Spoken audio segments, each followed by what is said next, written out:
And the Gwich'in people are opposed to that because that's where the calving ground of the porcupine caribou herd is. And the main source of food for us is the porcupine caribou herd. It's porcupine caribou. And we live off that herd. All the Gwich'in village in Alaska, all the Gwich'in village in Canada live off that herd. As it migrates from fall to spring back to the calving ground, it hits every village. Their nutritional need is with the caribou. I was told many, many years ago by my uncles and my dad and all they said, we multiply. Gwich'in people multiply with the herd. If the herd just decline, the Gwich'in people decline. One thing that's very strong that I think really keeps us successful is that we're always thinking of future generations. And so that prepares us for what we have to do today. And I think with that kind of mentality, we work really hard for the future and instill that in them. And so on it goes. We're protective of the porcupine caribou herd. We don't want to see that herd decline because we've got a lot of Gwich'in again. We don't want the Gwich'in people to decline. And that's our belief. We'll die standing up the right, no drilling or anything happen to the calving ground. Majority feels a big majority. And so it is that the Gwich'in are in a fight for their lives and their culture as they never have been before. They have been through famines and wars, plagues, and the attempted genocide of their culture by the conquering governments of the United States and Canada. But after 30,000 years in the harsh Arctic land, never have they been more threatened than they are today. The threat comes from Washington, D.C., and the proposed development of the most sacred land of their people, land they do not even walk on. It's a place where they call a place where life begins. It's a nursery. It's a sacred area. It's not just the Gwich'in that should feel that way. It's everybody that should feel that way. When something gives life, you don't kill it. I don't understand why anybody would do that to an area. Everybody should see the calving grounds as it is, as a place that does give life. And those places are sacred. All the Gwich'in people are against oil and gas development in the Arctic National Wildlife Refuge, in the core calving grounds of the porcupine caribou herd. We are 7,000 strong within the Gwich'in Nation, and we stand united on that front.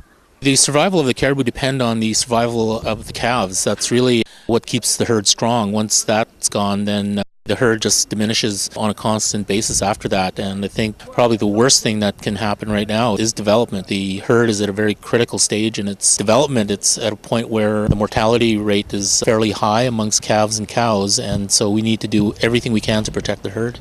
I've traveled throughout the United States. I've traveled to Washington to help educate the people who support us so that they would know about our people and the plight of our people. And when I talk about the calving grounds, the Arctic National Wildlife Refuge, it just always brings a big lump to my throat. I think about my grandmothers, my great-grandmothers who lived in this land. They protected this area. They protected these lands and rivers and the animals so that we could have a good life today. And today, it's my responsibility to do the same for future generations. It's a thousands-of-year-old relationship, I guess equivalent between a mother and child. The bond there is incredible. We do what we can to protect the caribou because the caribou give us life. It's something that our ancestors have passed on to us for generations and generations, and you just can't let that go.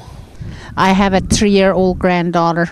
When I think about her life, I think about her children, and 7 generations from now, what kind of a legacy are we going to leave our future generation if we go into sensitive areas like the calving grounds of the porcupine caribou herd?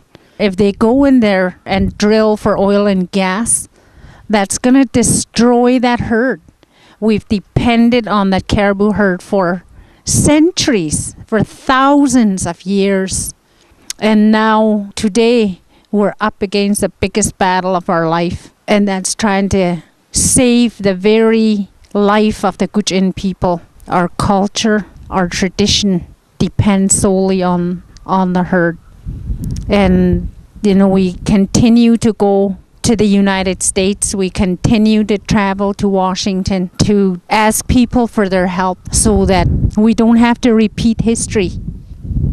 We don't have to destroy another group of people. Well, obviously public education is the most important thing we can do, because it's going to be the people of the United States that make the decision on which way to go with the Arctic Refuge. The politicians are the ones who make the decisions on behalf of the people, so the people are going to have a very, very big influence on how the politicians vote on this issue. It shouldn't happen. It's against all our beliefs to be in that area. Not a lot of First Nations people are in that area. They wouldn't go into that area. It's very sacred. And we've been battling this since 1988. I was there in Arctic Village when they stopped the meeting. Everybody left except the oldest elders of the Gwich'in Nation.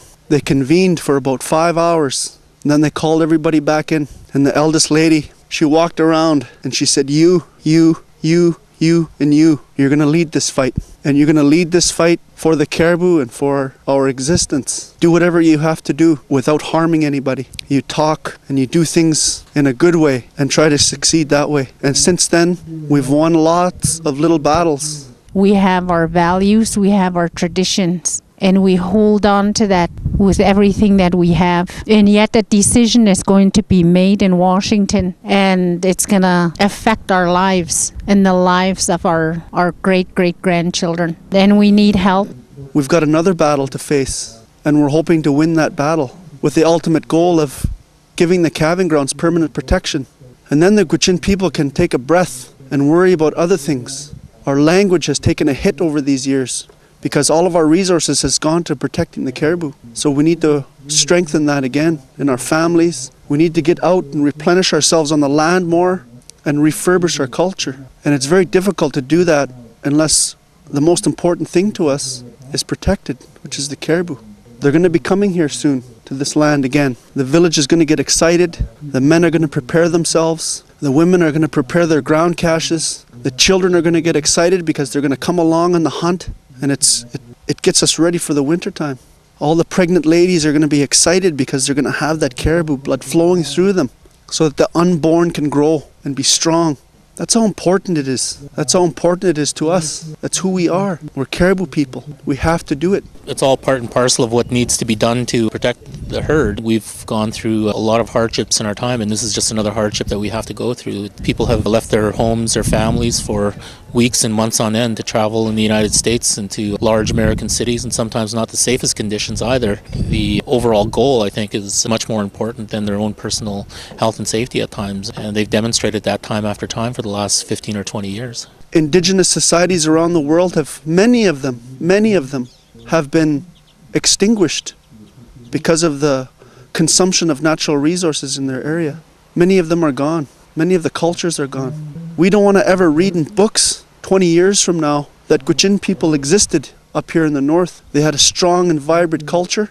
And for example, millions of bison got wiped out on the plains. We don't ever read in books about how the porcupine caribou used to live here and flourish here. Never do we want that. And to me, if the oldest culture in the Americas, an indigenous people that still live off the land and get their nourishment from the land, and if oil companies go in and destroy the calving grounds of the porcupine caribou herd, and that herd is gone, and that relationship with the Gwich'in and the caribou are gone, that is going to impoverish mankind as a whole. It's going to impoverish mankind. And to me that is sad. That is sad for the simple reason of big oil's greed. To me it's not worth it. Not worth it. One bit. It is the caribou, who mass 130,000 strong on the coastal plain of the Arctic Refuge, that makes the coastal plain so spectacular, giving it the name the American Serengeti after the wildebeest migrations in Africa. It is the last intact Arctic ecosystem with a free-ranging caribou herd left in the world. When the caribou are going from the wintering grounds to the calving grounds, they shed their hair. These little birds around here in the springtime, their nests are filled with caribou hair. That type of relationship needs to continue. It's a huge cycle. If you take the biggest predominant species out of an ecosystem, the whole ecosystem crashes, including the relationship that the Gwich'in have with the ecosystem.